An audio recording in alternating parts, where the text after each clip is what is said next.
Buenos días, compadre, ¿cómo me le va? Buenos días, ¿cómo le va? Vamos.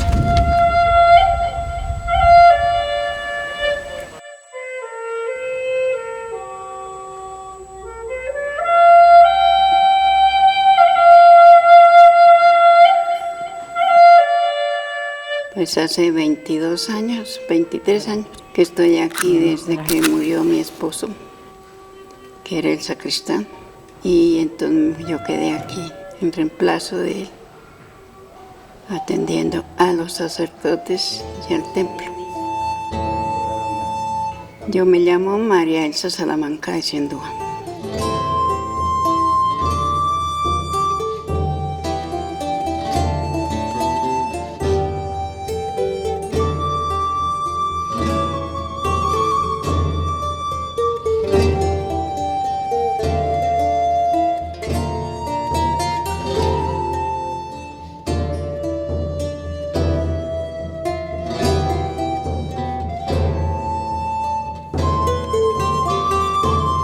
Mi nombre es Ana María Carreira, estamos en Tópaga, en una capilla doctrinera. Esta región pertenece a la cundiboyacense de 2 departamentos de Colombia, de Cundinamarca y Boyacá, la región que está ocupada por la sociedad indígena muisca. En 1633 aproximadamente, así cuentan las crónicas, llega el padre jesuita Francisco Ellauri.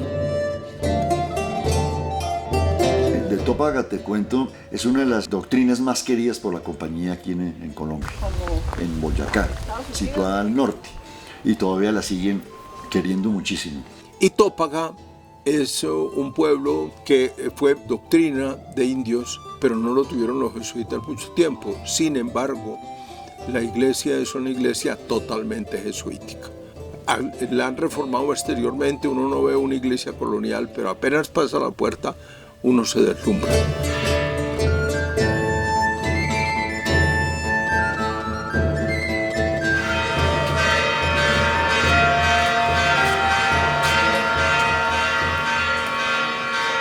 Soy Betty Sinin, la secretaria de Turismo y Cultura de Santa Cruz de Mompox, Colombia.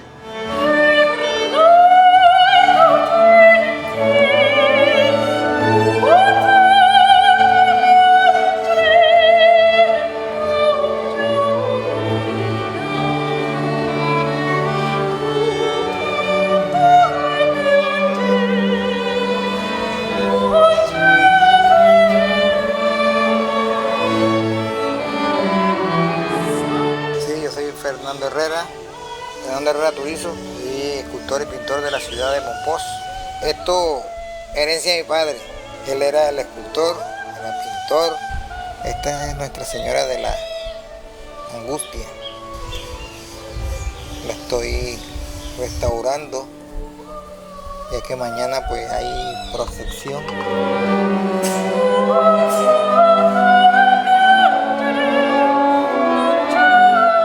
Bueno, mi nombre es Luis Alfredo Domínguez Hasbún. Nos encontramos aquí en lo que fue la residencia, iglesia y colegio de los jesuitas en Mompox.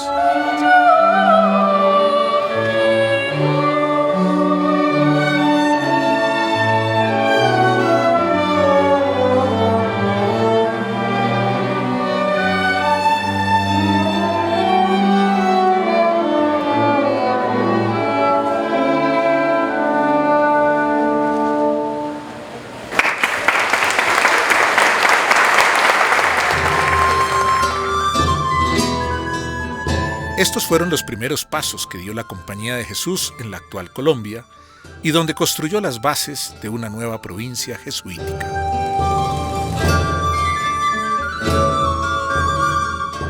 En esta serie de documentales vamos a recorrer la obra de la Compañía de Jesús en el Nuevo Reino de Granada a través de su historia y en los siguientes conjuntos jesuíticos: Cartagena de Indias, Santa Fe de Bogotá, La Doctrina de Fontibón, Santiago de Tunja, San Bartolomé de Honda, La Doctrina de Tópaga, Santa Cruz de Mompox, Asunción de Popayán, San Juan de Pasto, Santa Fe de Antioquia y Guadalajara de Buga.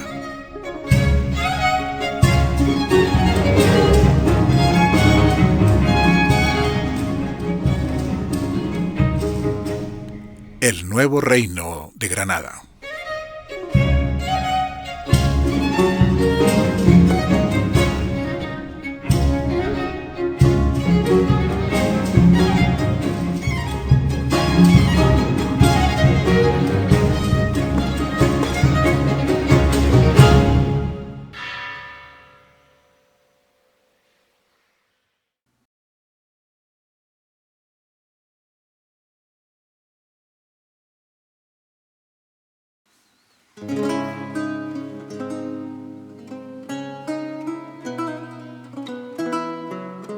Realizada la fundación del Colegio de Tunja en 1611 y por encontrarse vacante la doctrina de Duitama, el Cabildo Eclesiástico de Santa Fe resolvió confiarla a la Compañía de Jesús. Para atender la nueva doctrina, los jesuitas se vieron obligados a dejarla de Cajicá. En 1623 se encontraba como doctrinero en Duitama el padre Juan Bautista Coluccini. El padre Rodrigo de Figueroa, visitador de la provincia, permutó la doctrina de Duitama por la de Tópaga en el año de 1636. Los primeros padres para organizar la doctrina de Tópaga fueron Domingo Molinelo y Pedro Verais. Cuando llegaron los jesuitas, se encontraron con un templo que estaba sin terminar. Esta capilla doctrinera de Tópaga ha sido de la orden jesuita. Los primeros llegaron a principios del siglo XVII.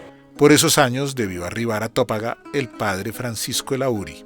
Así lo describió el padre Mercado. Halló una iglesia de paja, perfeccionó la iglesia de calicanto y la cubrió de teja. En 1633 aproximadamente, así cuentan las crónicas, llega el padre jesuita Francisco Ellauri, que va a estar hasta el año 42, 1642. Encuentra una iglesia de paja y bareque. Pues mis abuelas decían que el padre Ellauri que fue el que se quedó. Entonces él fue el que inició a terminar la capilla. Además tiene la ventaja Tópaga de que el padre Elauri, el jesuita padre Elauri, recibió la doctrina con el templo en cimientos. Por lo tanto, él levantó paredes, la techó y la ornamentó. En 1637 se habían comenzado los trabajos de construcción y terminación de la iglesia con ayuda de los indígenas de la región. Sí, con los caciques. Entonces el padre Ellauri encontró eso y le puso puertas, le puso ventanas y todo eso y empezó a decorarlo. El padre Francisco Elauri hizo en ella 3 tabernáculos dorados con preciosos ornamentos e imágenes de bulto que llevó desde Santa Fe. Pero su traza es de templo doctrinero, o sea, una sola nave, al esquema de los templos de doctrina. No tiene la nave central y los espacios laterales como la planta jesuítica.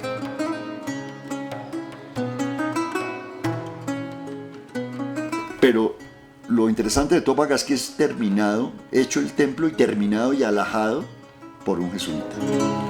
Iglesia de la Inmaculada Concepción de Tópaga.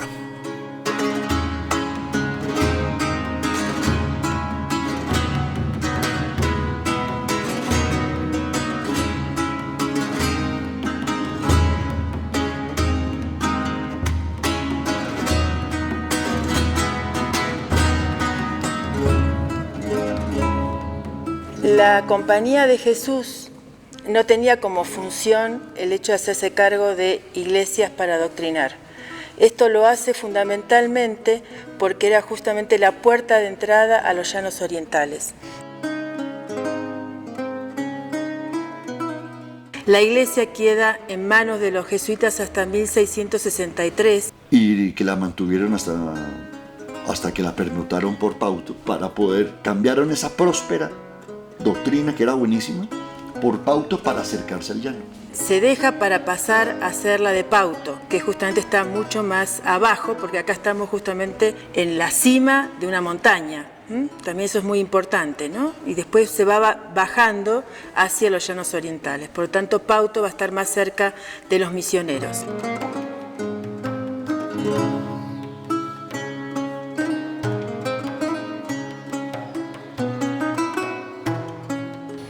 Pues amigo, le cuento que acá tenemos la piedra bautismal que existió aquí en la vereda de Manare. Mi nombre es Osvaldo Toniel Borges, soy el presidente de la Junta de la vereda de Manare, municipio de Atocorozal, departamento de Casanare. Nos encontramos en los vestigios de Manare, que fue el centro de toda la operación jesuita en Casanare.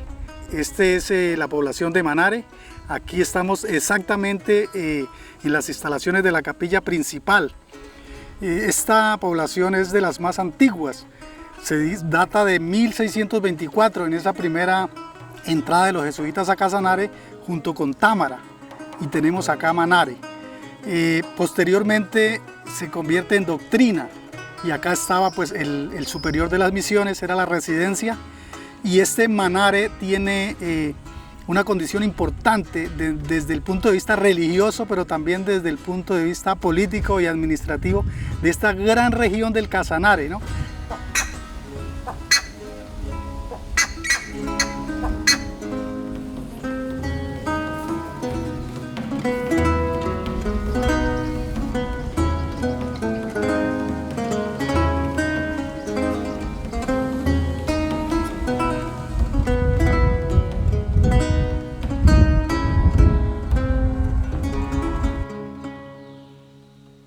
Y le voy a dar otro dato importante. El padre Lauri fue el primer padre que se tiene, jesuita, que puso capillas posas en el marco de la plaza. En Tópaga tiene una capilla posa, tenía 4. El padre Francisco Lauri fue quien primero levantó la iglesia y luego las 4 capillas posas que tuvo la plaza de Tópaga. Tenía 4, puestas por el padre Lauri.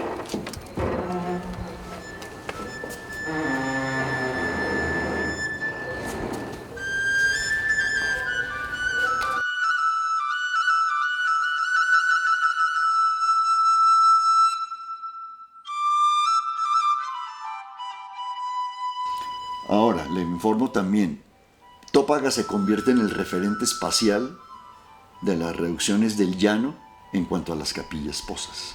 Tame tuvo capillas posas, Pauto tuvo capillas posas, 4 reducciones tuvieron capillas posas y están documentadas en el libro. Entonces Tópaga se convierte en el referente espacial para la presencia de capillas posas en las poblaciones o reducciones llaneras. Pues la capilla posa que hay en la esquina, ¿no?, del norte, porque queda para el lado del norte. Ahí funciona, pues este año fue el monumento para la Semana Santa y después quedó para el humilladero, para el sepulcro. En la actualidad sobrevive una sola de estas capillas posas como testimonio de esa antigua arquitectura.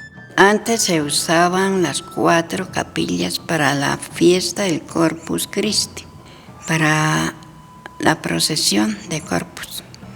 En cada capilla descansaba el Señor, en redondo de la plaza, en cada capilla. Que hoy día pues prácticamente ya no sobreviven, ¿no? Las capillas posas, por su localización dentro en las esquinas de la plaza, son sitios muy vulnerables y tienden a ser demolidas para construir otro tipo de edificios cuando se retira la iglesia de ahí. El padre Francisco de Lauri nació en 1602 en Leiva, Colombia. Entró a la compañía en abril de 1621 en el noviciado de Tunja.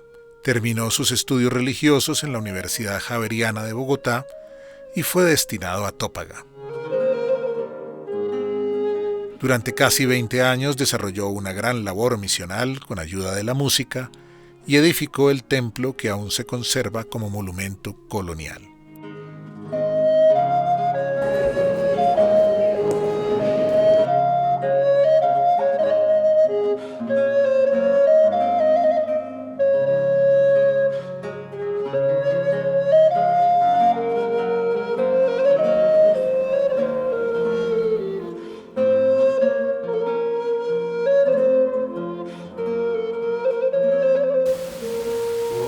Cristo, con él.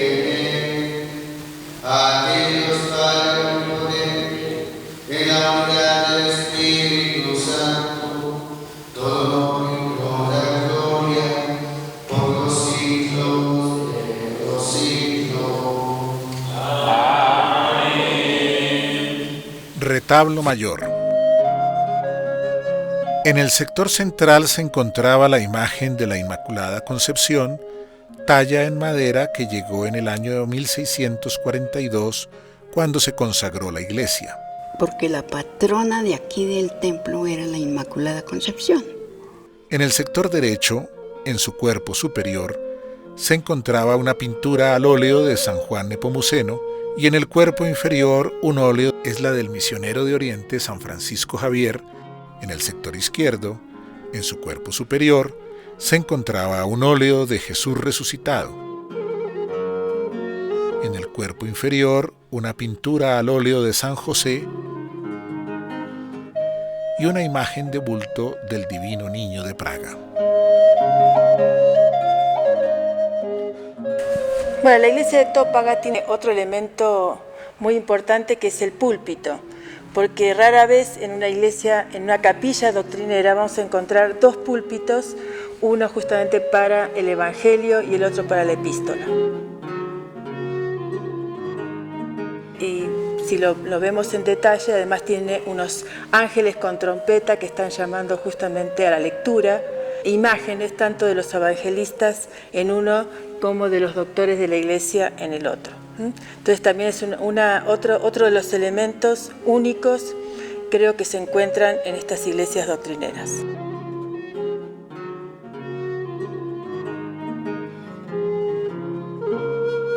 Lado del Evangelio.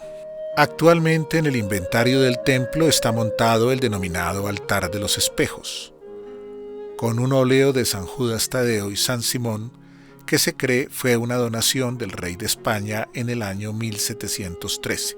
San Judas Tadeo llegó de España, que lo mandó el virrey Vicente Mendoza, para que le hicieran propaganda a él porque le tenía mucha fe.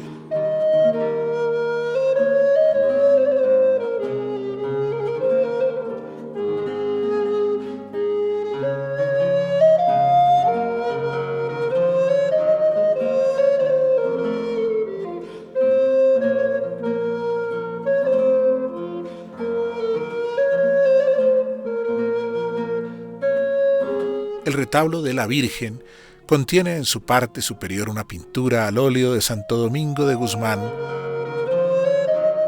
y en la inferior una talla de la Virgen del Rosario y el Niño.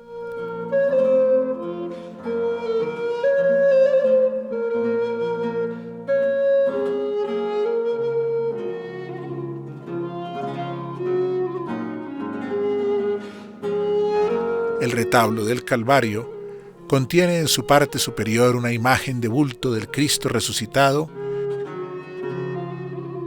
y en su parte inferior una pintura al óleo sobre madera de la Virgen María y San Juan.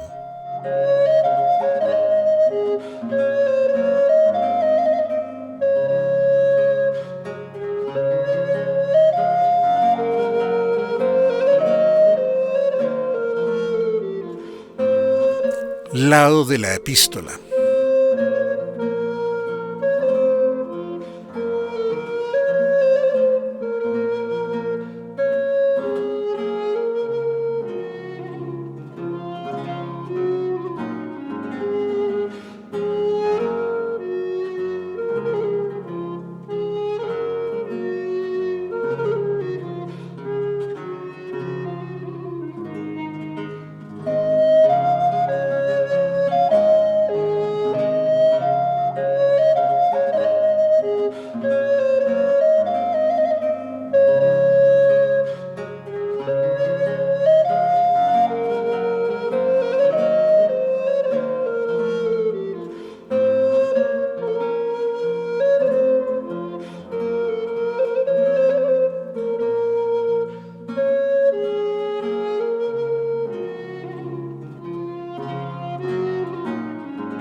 El retablo menor realizado por Tomás Roldán contiene una pintura al óleo de San José y el Niño traído por los jesuitas en 1633. El retablo menor realizado por Tomás Roldán traído por los jesuitas en 1633.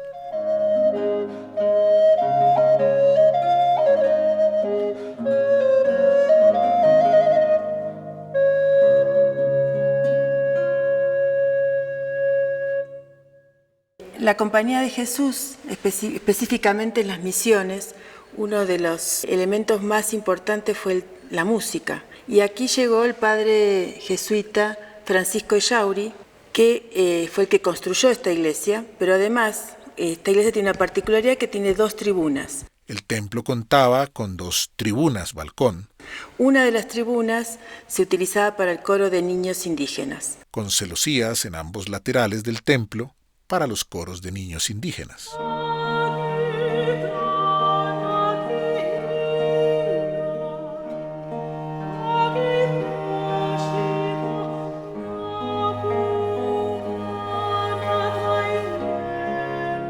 Que fue formado justamente por el padre Echauri.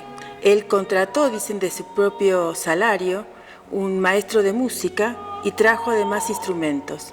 Entre los que aparecen en las crónicas son las chirimías y uno que ha quedado, que es un arpa, que no está, le faltan las cuerdas. Pudo haber llegado en 1640, que fue el momento de mayor esplendor del coro de niños indígenas que hubo en Tópaga.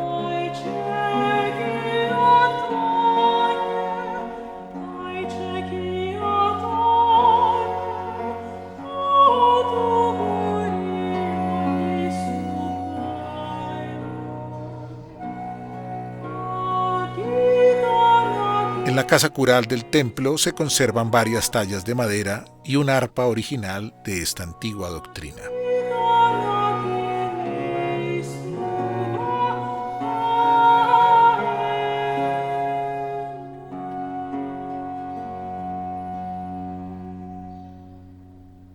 Quizás una de las características más importantes de estas capillas, de esta región, no solamente la de Tópaga, son muy sencillas, es una nave única con una separación entre lo sagrado y lo que sería lo profano, lo terrenal, a partir de un arco que se denomina arco toral.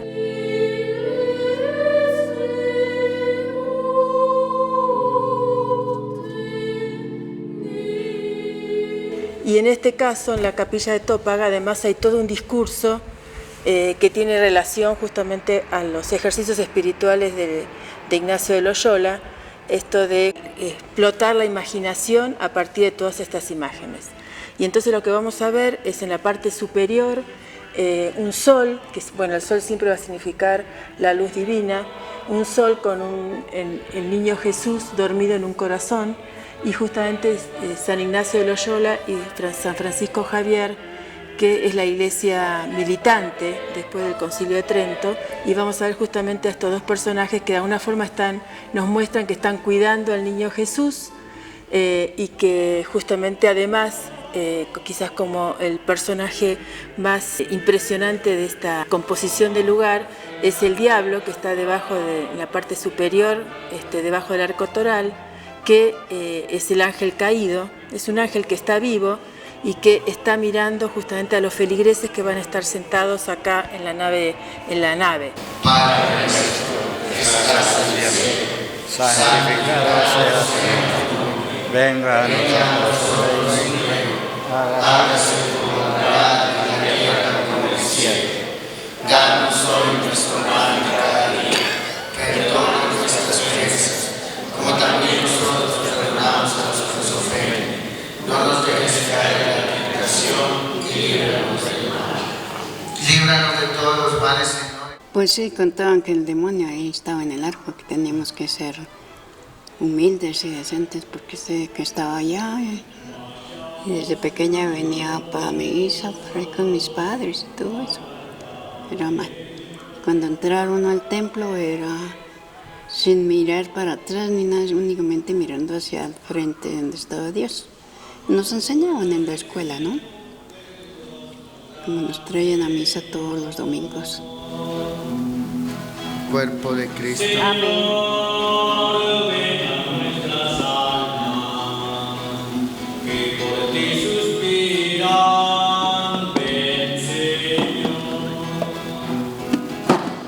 De frente, debajo justamente de San Ignacio y San Francisco Javier, están a ambos lados San Miguel, el arcángel San Miguel, que lo vamos a encontrar en el Apocalipsis, y acá está justamente sobre 2 dragones. Estos dragones tienen una particularidad, que están mordiéndose su cola, ¿no? Que también nos puede hablar del principio y el fin. San Miguel Arcángel tiene todos los atributos de referencia, es decir, tiene el escudo, tiene el faldón, la espada, tiene un casco y tiene una especie de sol en la parte superior, y las alas que se van acomodando al arco. Luego hay unas ramas que están completadas con frutas. En el intrados del arco toral encontramos 2 ángeles del silencio, una referencia directa al dios griego Harpócrates. Tiene el gesto que se denomina harpocrático, que es el dedo en los labios, y esta referencia también la podemos relacionar con San Ignacio de Loyola y la Compañía de Jesús en esto del secreto de confesión. Pero además este ángel está mirando también a los feligreses, está pidiendo silencio. Recordemos que justamente el arco toral divide la zona terrenal de la zona sagrada, ¿no? Y el silencio que se debe mantener durante cualquier celebración religiosa en estos ámbitos.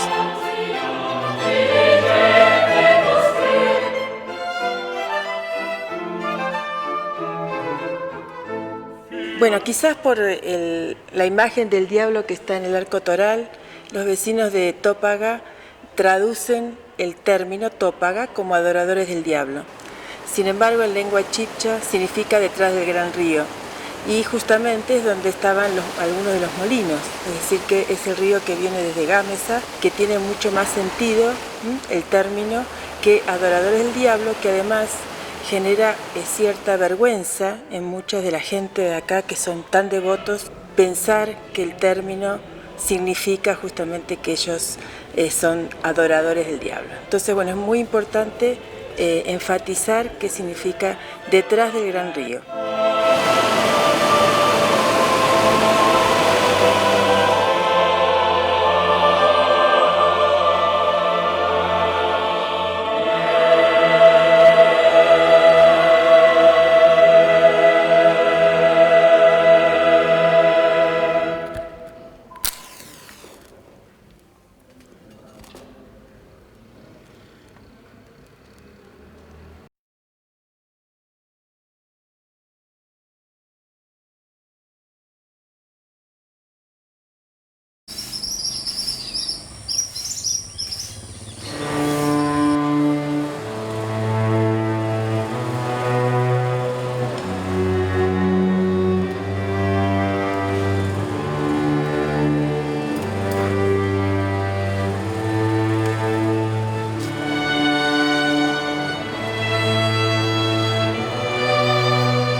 Santa Cruz de Mompox se fundó en 1537 por el español don Alonso de Heredia, a orillas del río Magdalena, Digamos que Mompox fue fundada en 1537, este año cumple 485 años. Entonces Mompox está dividido como en 3 sectores. En el Parque Bolívar, ahí existía la choza del cacique Mompox. En la tierra del cacique Mompox, perteneciente a la tribu Malibú del Caribe colombiano.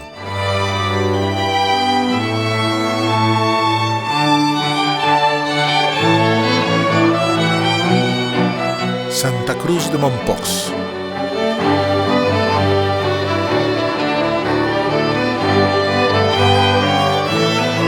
Mompox adquiere una importancia enorme porque se constituyó en el primer puerto sobre el río Magdalena.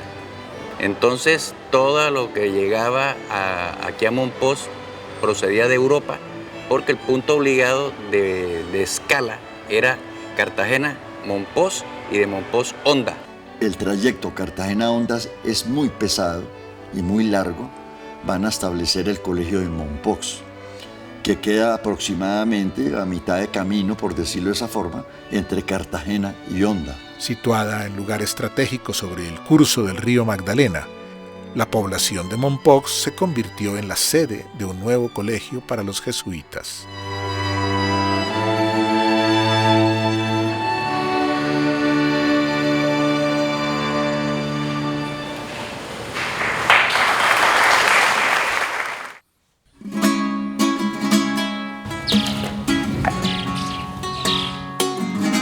Las distintas órdenes religiosas que llegaron a Mompox fueron los dominicos en 1544, los frailes franciscanos en 1580, los padres agustinos en 1606, los padres jesuitas en 1643 y la Orden Hospitalaria de San Juan de Dios en 1669. Las comunidades religiosas tuvieron una influencia marcada en la ciudad y una de esas manifestaciones fue la Semana Santa, que ya se habla pues de que San Luis Beltrán estuvo aquí en la Semana Santa hacia 1560, si no estoy mal, no me acuerdo exactamente el año.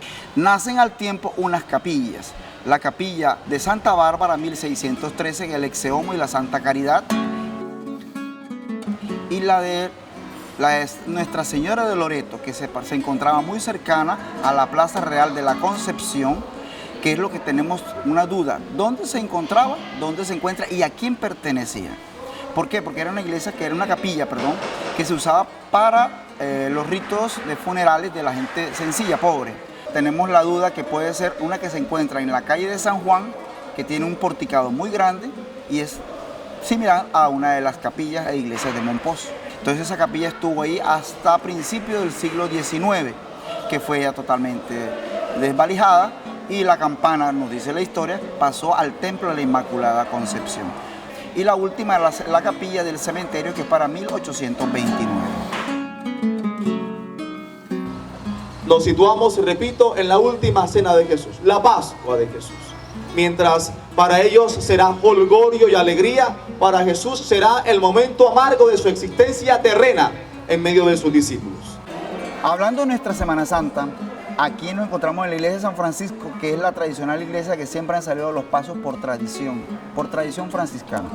Entonces nos estamos encontrando hoy miércoles santo, ya dándole los últimos retoques a las procesiones que saldrán mañana a deleitarle.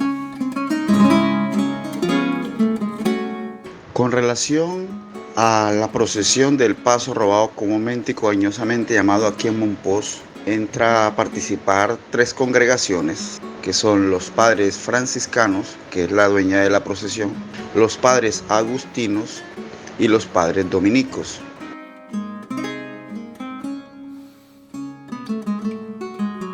El hecho es que para esos años la hija del marqués de Santa Coa dona una imagen al templo de San Francisco, ya que ella era una benefactora de los franciscanos. Pasa y acontece que ella hacía parte de la cofradía del Santísimo Cristo del templo de San Agustín, y algunos de la misma cofradía de ella, como que un pequeño celo o envidia por haber hecho esa donación a ellos, se suscita un jueves de Dolores, semana anterior a la Semana Santa. A medianoche, a puntapié, tumban y abren la puerta del templo de San Francisco y se roban esta imagen de la procesión porque ya estaba lista para el último Vía Crucis antes de Semana Santa. Este hecho duró un buen rato de litigio entre agustinos, dominicos y franciscanos. Entonces los dominicos entran a mediar y se llegan a un acuerdo que era mejor devolver la imagen de donde era, que era el templo de San Francisco.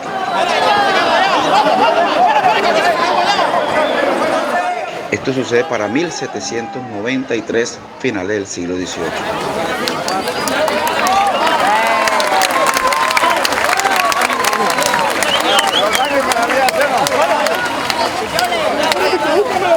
¡La túnica! ¡La túnica! ¡Oh, la túnica! Ser nazareno es pagarle una manda a Jesús, a Jesucristo, al Hijo de Dios, y nosotros, el que ofrece esa manda, pues se pone la túnica, que era el vestido de la época, ya, arrematando con un cordón y 5 moñas que se refieren a 5 llagas de nuestro Señor Jesucristo.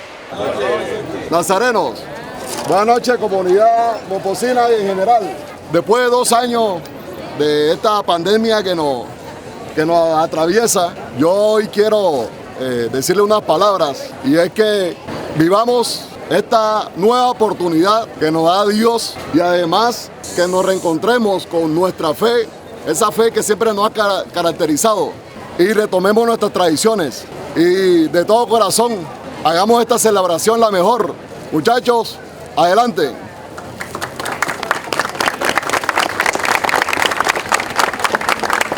¡Nazareno para siempre! Esta es la vida del nazareno y es el que carga las procesiones durante la Semana Santa. Por favor.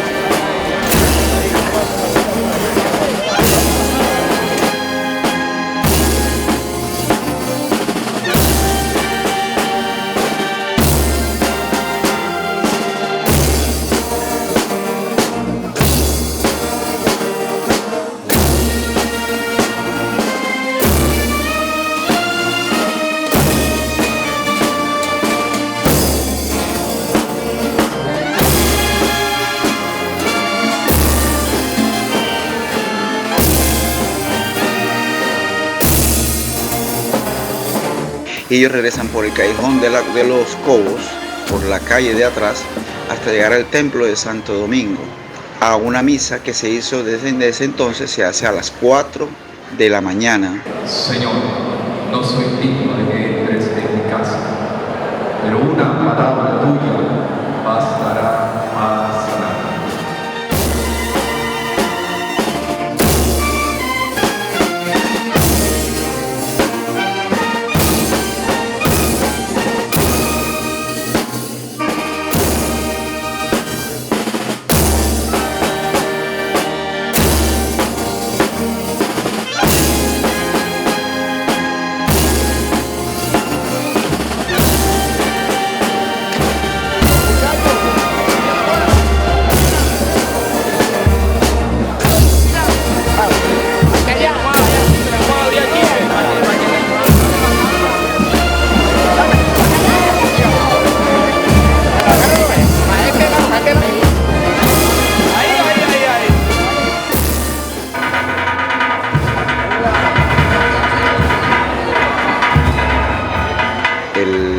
El pueblo momposino recuerda este hecho que es único pues, en la tradición de la Semana Santa en Colombia, que le llaman así el paso robado, al estilo costeño colombiano.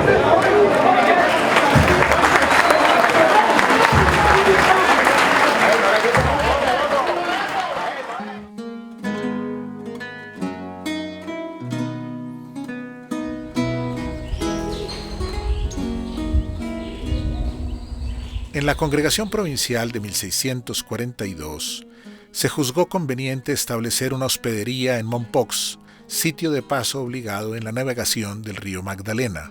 En la ruta intermedia, en el lugar intermedio entre Cartagena y Honda, precisamente como un lugar de descanso, como habíamos comentado antes. Cuando llegan en 1643, todavía no habían comprado el terreno donde construyeron el claustro y la iglesia. Entonces vivieron en la calle de Nuestra Señora de Covadonga, que está suscrita entre el Callejón de las Tres Cruces y el Callejón de la Choperena. calle del medio.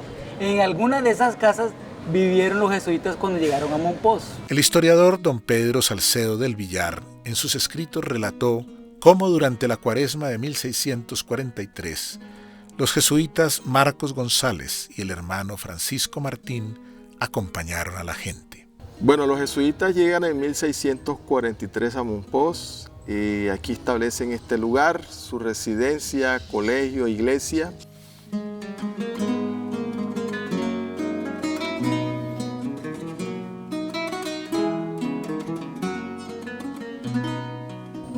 Muchas de las cosas que se saben sobre este lugar se encuentran en el libro de los jesuitas en Mompox, 1643-1767, un libro hecho por José del Rey Fajardo. Voy a mostrar aquí la carátula. Y vemos en el fondo la torre. Es importante aclarar que esta torre es el único testigo o reminiscencia del templo. Hoy en día solo subsiste el campanario. En este lugar, lo que era la parte a mi izquierda, tenían lo que era la iglesia con sus 3 naves.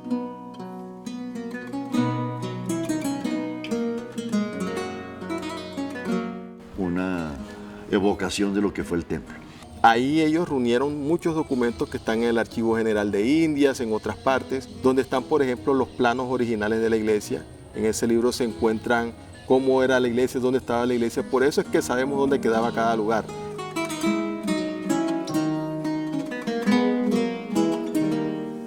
Bueno, por ende, esta calle toma el nombre de calle de la Compañía, la calle que está aquí detrás del edificio, la calle de la Compañía. Aquí en la esquina tenemos marcada la placa con ese nombre. Tenemos el edificio aquí de este lado. Las casas que están al otro lado también pertenecieron a los jesuitas, al igual que 7 haciendas más que estuvieron alrededor de Mompox. La más lejana iba a llegar cerca a Ocaña.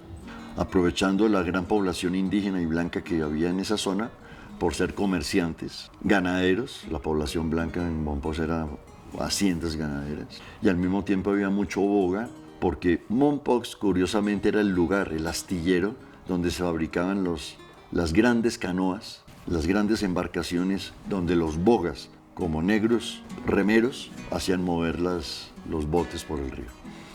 La población de Mompox se convirtió en la sede de un nuevo colegio para los jesuitas. Hicieron posible la labor educativa y pastoral entre los vecinos blancos e indígenas de Mompox. Ese colegio Mompox lo fundan los jesuitas en 1643.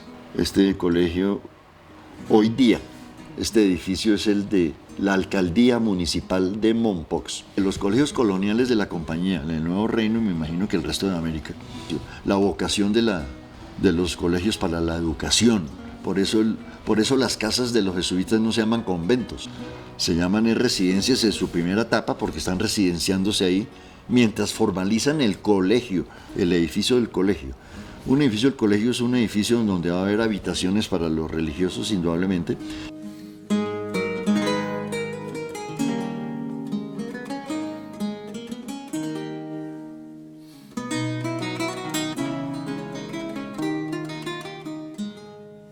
De este otro lado, a la derecha, tenían lo que era su residencia y el colegio. En la parte de atrás, el refectorio.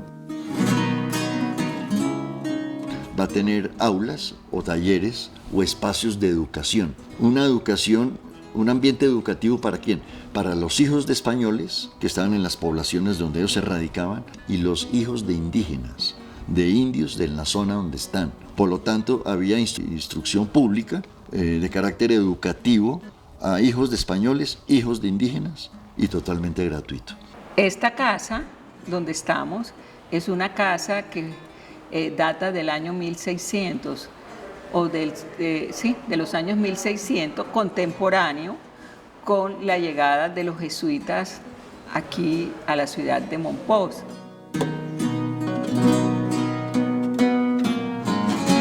Cuando se inician estas construcciones tipo andaluz, muy españolas, que se conservan en el tiempo, es un patrimonio de la humanidad, y con seguridad los que habitaron en esta casa se debieron educar en el colegio de los jesuitas. Así que El Colegio de San Carlos fue algo determinante para los habitantes de Mompox en humanidades, en las artes, la música que tenemos. Ellos dejaron una huella muy importante y somos el resultado de eso, de esa educación que recibieron nuestros antepasados. Los jesuitas dejaron la semilla, aunque somos muy caribes, tenemos una educación muy especial y una cultura que mostramos con mucho orgullo, por ejemplo, la Semana Santa. Para complementar, en la Semana Santa momposina hay dos cosas. La Semana de Dolores tenemos el triduo, que es dedicado a Nuestra Señora, que se encontraba en su momento en el antiguo templo de los jesuitas, en un camarín que existía en el templo. Ahí encontramos a San Juan, la Magdalena y la Virgen Dolorosa o la Piedad con su hijo muerto a sus pies. Mi nombre es Calet Antonio Villarruel Jiménez, tenedor del paso de la Virgen de los Dolores. La Virgen fue sustentada de una u otra manera por ángeles para recrear aquella escena bíblica donde Jesús se encontró con su madre. Esa se encontró la semana pasada, que se empezó el triduo con ella.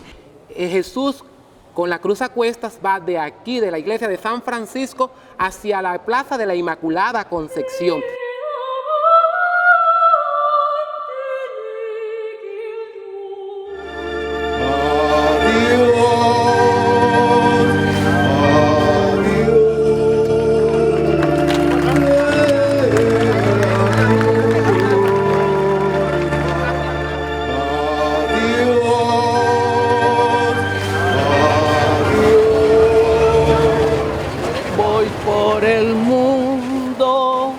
Buscando flores, crueles espinas, llego a encontrar. Tú puedes, madre, esos dolores y esas heridas cicatrizar.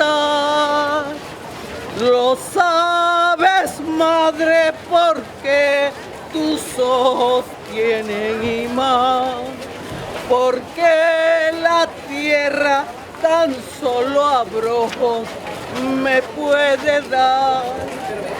Si en mis tristezas y en mis congojas busco tu amor, guárdame, oh madre, como las hojas guardan la flor. Con cuidado vamos. Vamos de una vez para su puesto para encajarla donde estaba.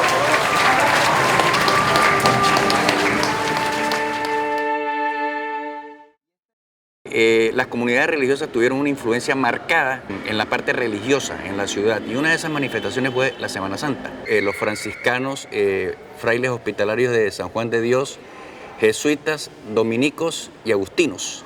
Cada una de esas comunidades obviamente hizo evangelización. Aquí había mucha población indígena. Sí, pues en Mompox, pues la tribu que más se conoció y que tenemos conocimiento fueron los Malibú. Y que para la vía del Magdalena, al otro lado del río, pues habitaron otras tribus como fueron los Chimila.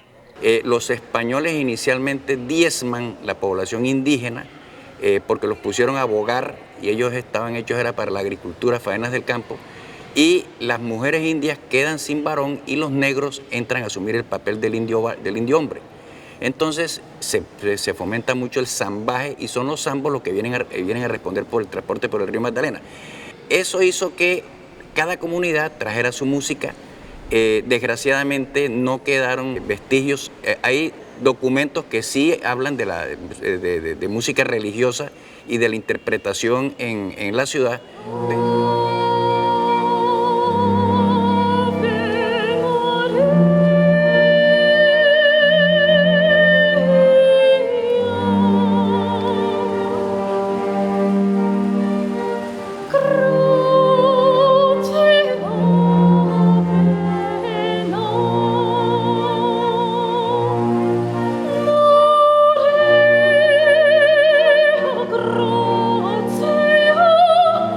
Grazie,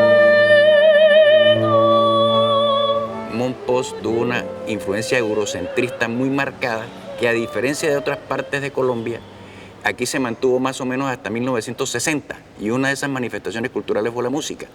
Entonces aquí se bailó valse, mazurca, polka. En Mompox, más que todo, se bailaba lo que era los fandangos, con música de banda. También bailaban pasodobles las señoras de aquella época. Mucha gente dice, bueno, ustedes hablan de música momposina, pero la música momposina que ustedes muestran es de corte europeo. ¿De cuál es, digamos, la música momposina con ritmo y origen tradicional? En ese punto, pues podemos decir que no hay una música tradicional momposina como tal, sino música ribereña. Toda la ribera del río Magdalena con nombres diferentes, bullerengue, chandé, tambora, que es lo mismo, que es o baile cantado, que también le dicen, se dio en toda la ribera del río. Entonces las cantadoras de chandé pero fueron muy famosas.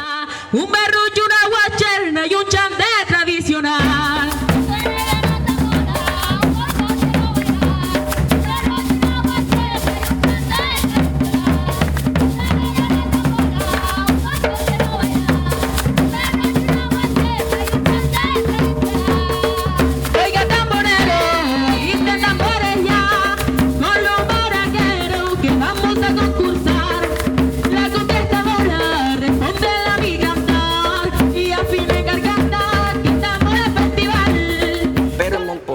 Se daba una particularidad. En diciembre solamente era que se permitían los chandés, pero a raíz de que el mismo clero y la élite empezaron a decir que era música pecaminosa, etcétera, eso lo fueron relegando a las periferias de la ciudad.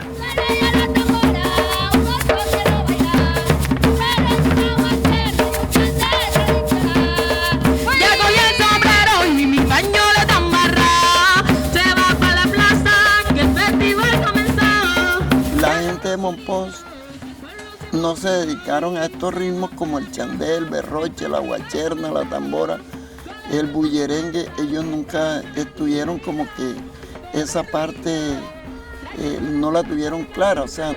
Y entonces más que todo se presentaba era en carnavales, que eran lo que se conocían como los famosos salones burreros.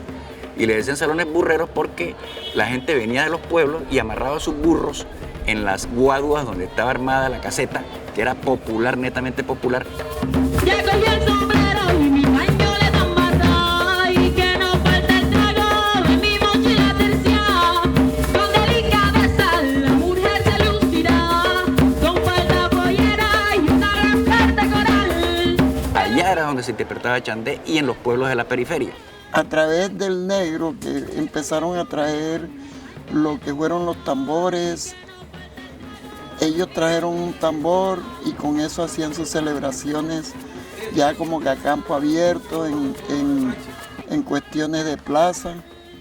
Pero llegó el momento en que el indígena también aportó una tambora, aportó un guache y un pito, que lo llamamos hoy quincy, gaita o pito atravesado.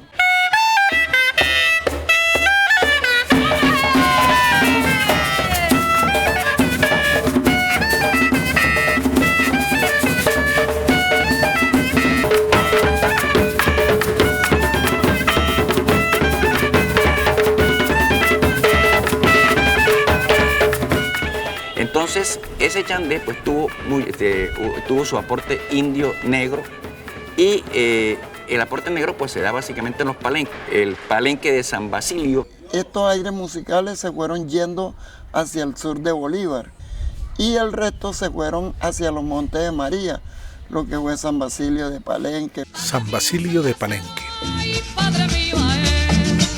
Padre mío San Lázaro, ayúdanos en nombre de Dios. Padre mío San Lázaro, ay, pero que sea de corazón. Padre mío San Lázaro. Este pueblo se fundó en 1603 por Bencos Biojó.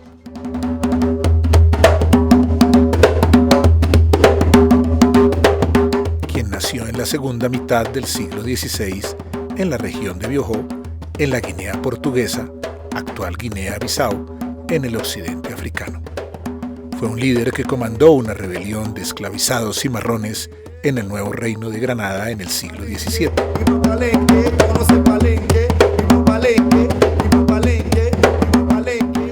Pues bueno, yo soy músico de la tradición palenquera y en el espacio toqué el tambor alegre, que el tambor representa la libertad porque fue el primer medio de comunicación que se utilizó para comunicarse entre negros y negras, entre barrios, entre comunidades, y es muy importante en nuestra comunidad.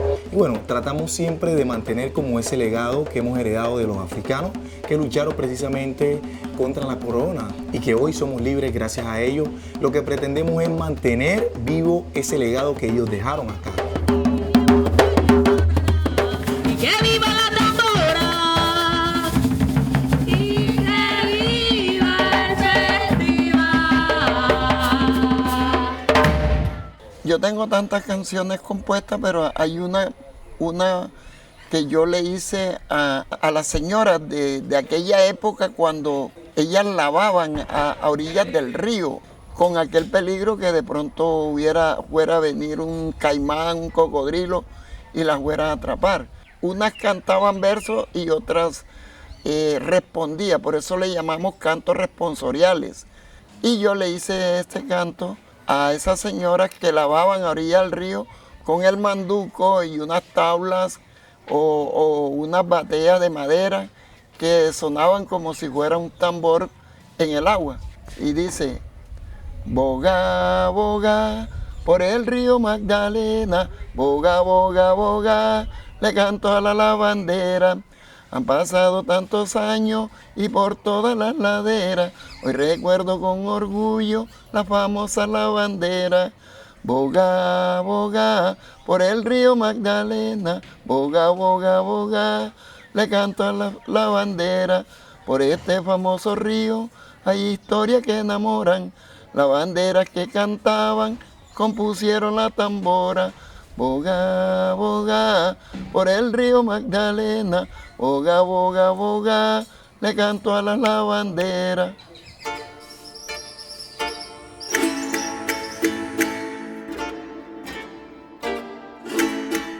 Doctrina de Chiloa. De Chilloa, lo que pude averiguar y entender por medio de que estuve buscando una documentación de familia, encontrando en esa documentación habían los bautizos que hicieron los sacerdotes jesuitas en la encomienda o la doctrina de Chilloa. Fue una de las encomiendas donde los jesuitas fueron a evangelizar desde el colegio de Monpós. Si de pronto van a Chilloa, al joven que les puede atender, que él hace parte de la iglesia, que cuida mucho la iglesia de Chilloa, el joven José Gregorio Morales. Bueno, mi nombre es José Gregorio Morales, estamos en Chilloa, Bolívar.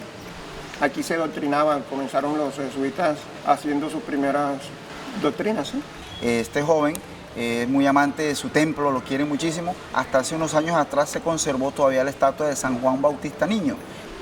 Aquí se celebra mucho lo que es San Juan Bautista. Lo trajeron los jesuitas, pero en imagen niño. Existió aquí un San Juan pequeñito, lo conocí, un niño. Ese niño lo conocí yo muy viejito. Luego esa imagen fue quemada, se quemó la iglesia, porque esta iglesia antiguamente era en Bareque. Hubo un incendio y la imagen ahí fue quemada. Y ya tuvimos ya fueron construyendo la iglesia, los antiguos ancianos, o sea, los bisabuelos de nosotros. Trajeron esa maderita de por allá lejos, de por allá, Tillo de Loba. Y aquí fueron construyendo con varas, con bareque. Tenemos en nuestra comunidad una historia muy, muy cimentada de los indios chimilas. El asentamiento en nuestra comunidad, por aquí llegó un cacique que se llamaba Chilloa, y por eso tenemos el honor de llamar a nuestro pueblo Chilloa. Al parecer era el nombre del cacique. Fuimos bautizadas aquí y así últimamente el matrimonio que nos dimos aquí en esta tierra chilloana. Y la iglesia que encuentran hoy en día es de principio del siglo XX, pero reconstruida lo que era la capilla doctrinera que estuvieron los padres en Chilloa. Nos encontramos aquí en el corregimiento de Chilloa, que pertenece a esta parroquia, para celebrar hoy esta Eucaristía de la Última Cena en el marco de la Semana Santa.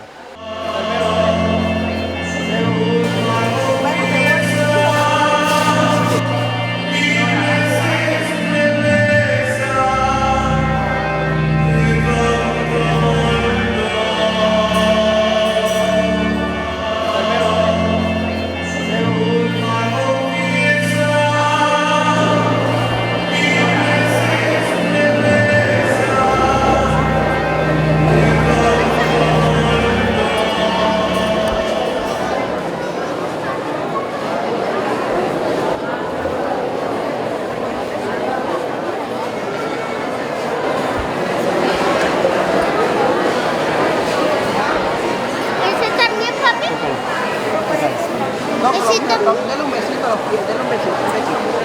Bien, cuídeme, protéjame, dígale.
¿Qué sucedió? ¿Por qué no hay templo? Después de que los jesuitas son expulsados.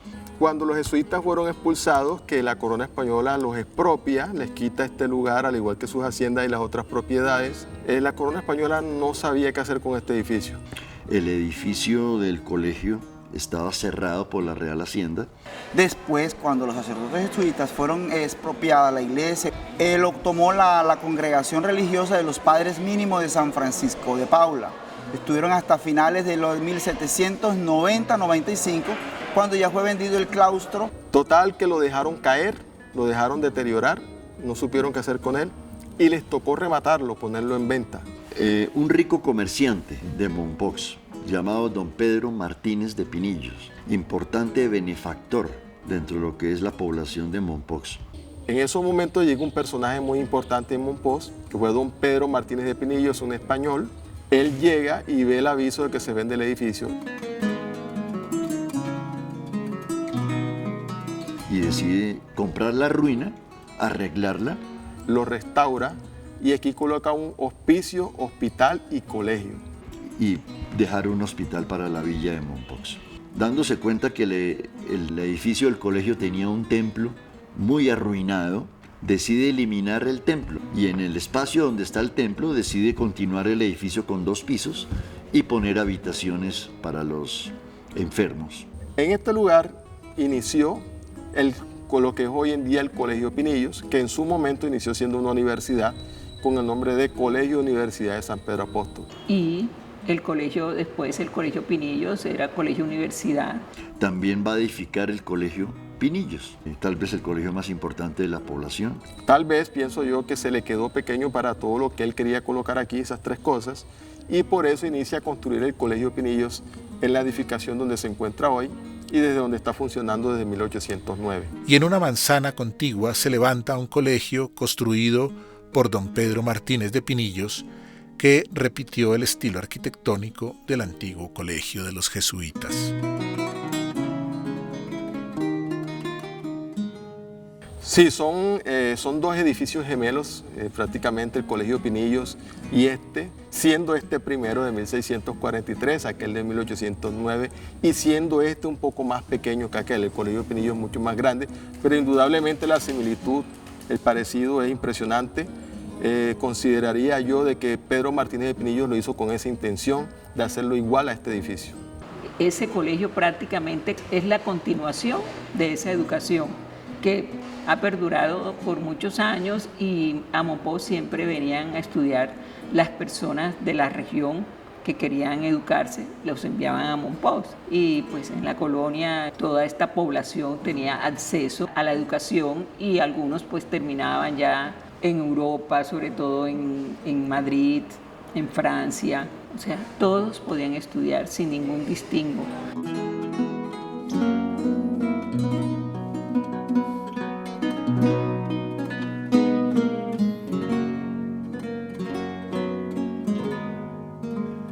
El centro histórico de Mompox fue declarado Patrimonio de la Humanidad por la UNESCO en el año 1995.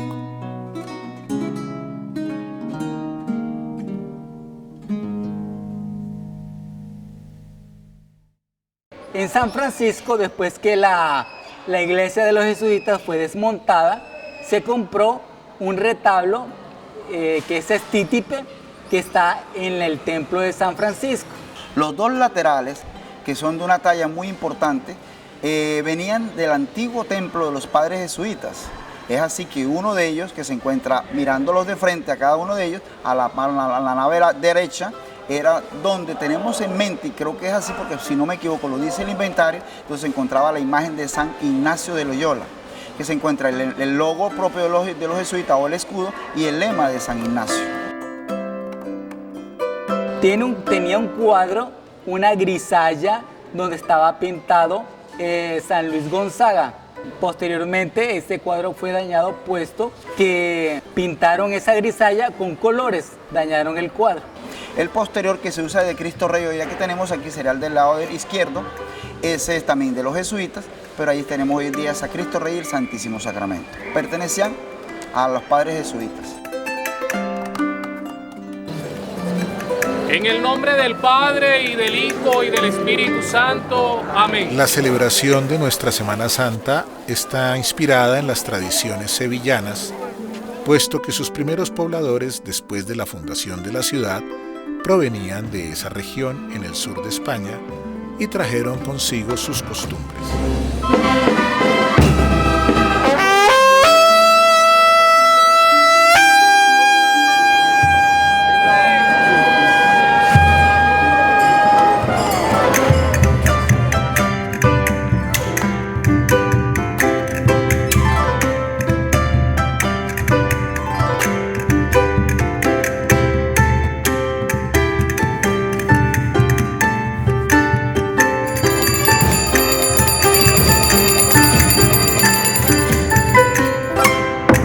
Santa Cruz de Mompox.